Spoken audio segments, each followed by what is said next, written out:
In previous session, we have already seen in today's world the amount of data that's getting generated, which is growing exponentially. All of this data need to be stored, processed somewhere, and this is where cloud comes into play. Each one of you have been already using cloud or application running on cloud services without actually noticing that it's powered by a cloud. Some of these applications are like Gmail, Google Cloud, Dropbox, Flipkart, Uber, Amazon, and so on. Now, let me explain to you one of the business case of cloud, and let me take example of Adobe software here. You must have heard about Adobe software products like Photoshop and Illustrator, which are primarily being used by digital artists. So earlier, you used to get this software in CD format, which as a user you need to install and manage the software in your laptop. For last few years, all the Adobe software are hosted in cloud, and they call this as a creative cloud, and is used by customers on subscription basis. So as a customer, you need not to worry about installing the software in your laptop or updating the same, and you can use it on need basis and pay as you use. The beauty of the subscription world for a company like Adobe is that it's in a compounding in nature. You acquire a customer, charge them for the value you are providing, and as long as you and the customer agree on that value, they will keep paying and stick around for a long time. For a company, it's a recurring revenue. And in cloud world, it's called as SaaS or software as service, which we'll look into later.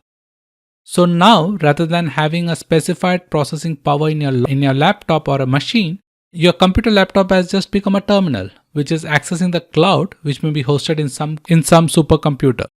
The economics of digital technology will make it better for you to process more and more information in the supercomputer, the cloud. And why so?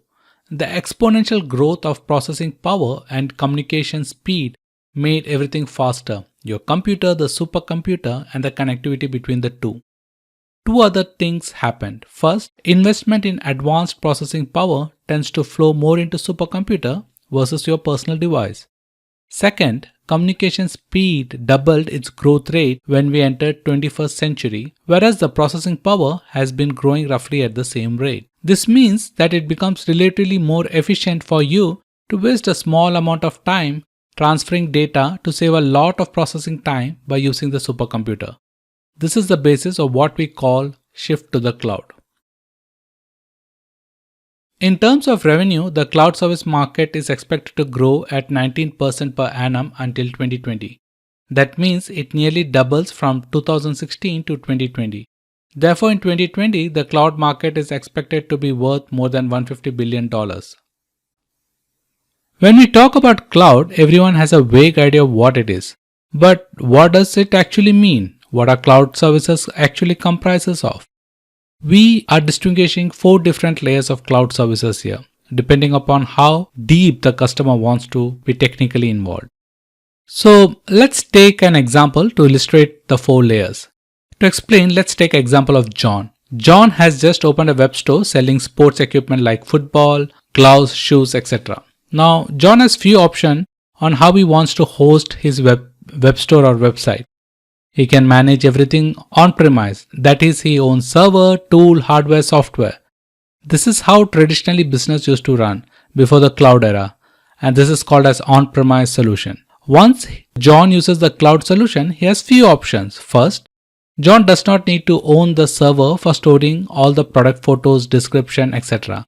He can outsource that type of infrastructure to a cloud service provider such as Amazon Web Service. That is the first layer of cloud service called as Infrastructure as Service or IaaS. Of course, John still needs to set up everything else on the web shop by himself, but at least the infrastructure, its security, and the backup solutions are being taken care of.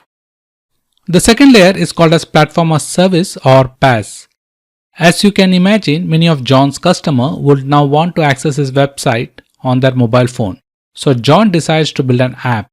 To do so, he can use Google App Engine, which is to build mobile backend that will host the code, manage the database, and even give him some analytics about the app usage. The next layer is Software as Service or SaaS.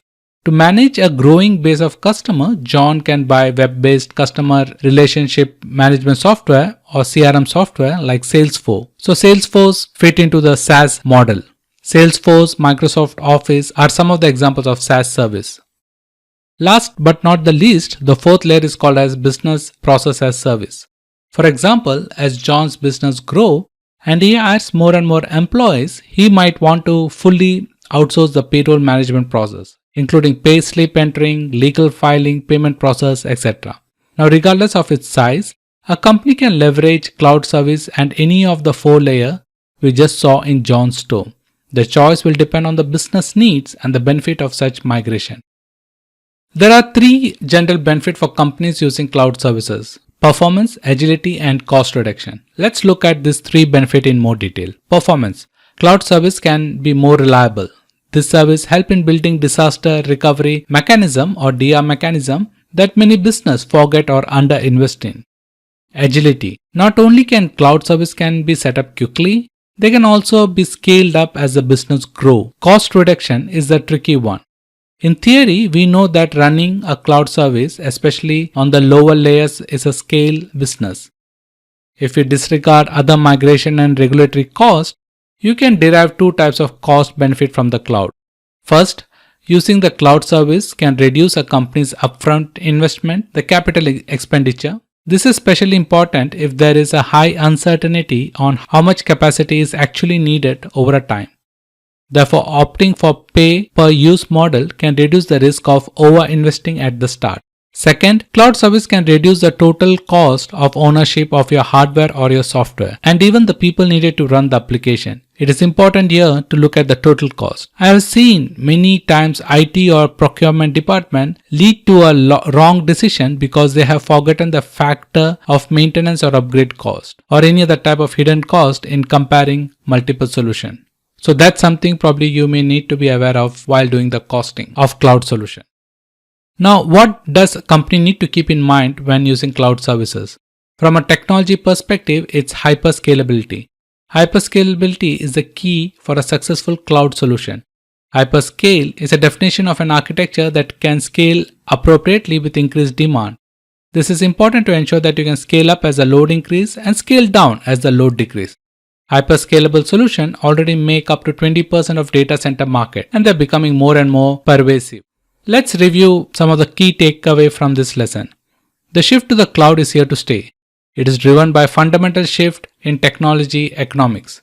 There are different possibilities to leverage cloud services, from infrastructure to platform to software, all the way to business process as a service. Among all the benefits of using cloud services, cost reduction is the trickiest.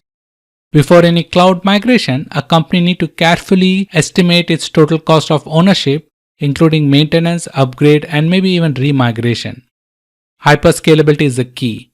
If you design an architecture with a limitation in mind, remember that you are more likely to underestimate than overestimate your needs.